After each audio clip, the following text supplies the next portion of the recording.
Hello दोस्तों, welcome to Deepak एंटुरा education.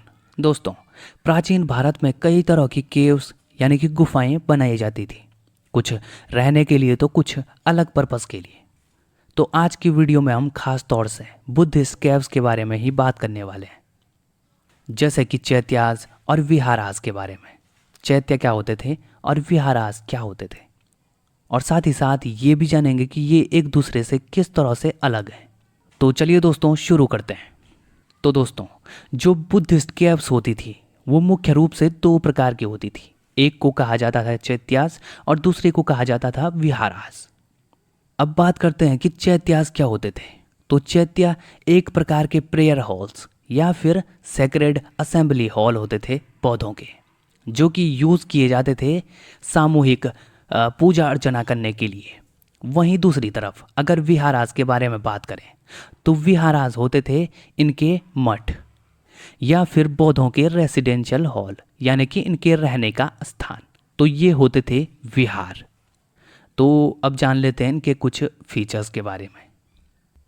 तो दोस्तों, जैसे कि हमने आपको बताया कि जो ये चैत्य होते थे वो पूजा करने के स्थान होते थे बुद्धिस्ट मॉन्क्स के लिए, या फिर इनकी असेंबली होती थी ये चैत्यास, यानी कि सभा कक्ष। और इनके अंतिम सिरे पर एक स्तूपा भी बना होता था। ठीक है दोस्तों, अब बात करते हैं चैत्यास के कुछ फीचर के बारे में। सबसे पहले फीचर की बात करें तो ये आयताकार कक्ष होते थे जिसके दोनों तरफ पिलर्स बने होते थे। और जो चैत्य की आंतरिक दीवारें होती थी वो वेल पॉलिश्ड यानी कि अच्छी तरह से तराश कर बनाई जाती थी। ठीक है दोस्तों। और जो चैत्य का अंतिम सिरा है वो सेमी सर्कुलर यानी अर्ध गोलाकार रूप में बनाया जाता था, और इसके अंतिम सिरे पर कभी कभार एक स्तूपा बना होता था। अब दोस्तों बात करें इसकी छत के बारे में, तो इसकी छत भी सेमी सर्कुलर यानी अर्ध गोलाकार रूप से बनी होती थी। अब बात करते हैं इसकी विंडोज़ के बारे में कि इसकी खिड़की किस आकार की बनी होती थी।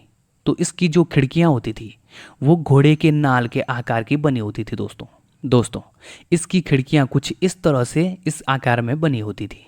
ठीक है दोस्तों। और दोस्तों, महाराष्ट्र में बनाए गए जो चैत्य थे उनमें आपको ह्यूमन यानी कि इंसानों और पशुओं की आकृतियां आपको दिखाई देंगी, या इनकी मूर्तियां आपको देखने को मिलेंगी इन पिलर्स में, इन चैत्यास में। अब बात कर लेते हैं लास्ट वाले फीचर के बारे में। तो कई जो चैत्य हैं उनमें बुद्ध के जीवन और उनकी जो जातक कथाएं हैं उनको भी चित्रित किया गया है कई चैत्यास में। और अगर बात करें इनके एग्जाम्पल के बारे में तो कार्ले चैत्य, जो कि सबसे बड़ा चैत्य भी आपको देखने को मिल जाएगा, जो कि महाराष्ट्र में लोकेटेड है। इसी तरह से नासिक और भज में भी कई तरह के चैत्य आपको देखने को मिल जाएंगे। ठीक है दोस्तों, इस इमेज में आप यहाँ पर देख सकते हैं कि एक चैत्य अंदर से किस तरह से दिखता है। यहाँ पर आपको ये आयताकार एक रूम और इसके दोनों तरफ कुछ पिलर्स आपको देखने को मिल जाएंगे। दोस्तों, अब बात कर लेते हैं विहारास की। विहारास क्या होते थे?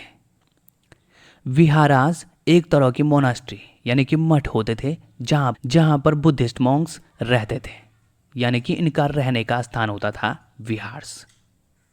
और ख़ास तौर से जो ये विहार हैं वो बरसात के दिनों में जो बुद्धिस्ट मॉन्क्स होते हैं उनको आश्रय देने का काम करते थे, और ये बनाए जाते थे चट्टानों को काट कर।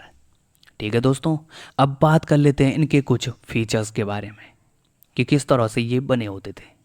तो दोस्तों, जितने भी ये विहार हैं इनमें कुछ कॉमन फीचर्स बने होते थे, जैसे कि बरामदा, हॉल और साथ ही साथ रहने के लिए कोठरियाँ, जो कि रास्ते के बगल में बनी होती थी। और अगर इनके आकार की बात करें तो ये सिंपल वर्गाकार हॉल के रूप में बने होते थे। ठीक है दोस्तों। और ये चारों तरफ से खुली कोठरियों से घिरे होते थे जहां पर एक प्रवेश द्वार के माध्यम से पहुंचा जा सकता था। अब बात करते हैं दोस्तों कुछ फेमस एग्जाम्पल्स के बारे में, जैसे कि कनेरी केव्स, जो कि मुंबई में लोकेटेड है। इसका नाम आपने कई बार सुना होगा। वहीं दूसरी तरफ दूसरी जो केव हैं वो हैं जुनार केव, जो कि पुणे में लोकेटेड है, और ये दोनों गुफाएं महाराष्ट्र स्टेट में लोकेटेड है। ठीक है दोस्तों। और यहाँ पर इस इमेज में आप देख सकते हैं कि किस तरह से विहार बने होते थे बुद्धिस्ट मॉन्क्स के लिए। तो दोस्तों ये थी आज की वीडियो और आई होप आपको इस वीडियो से कुछ ना कुछ नया सीखने को मिला होगा। और अगर आपको ये वीडियो पसंद आई तो इस वीडियो को लाइक और चैनल को सब्सक्राइब भी ज़रूर कीजिएगा। और जल्द मिलते हैं दोस्तों एक नई वीडियो के साथ। तब तक के लिए जय हिंद।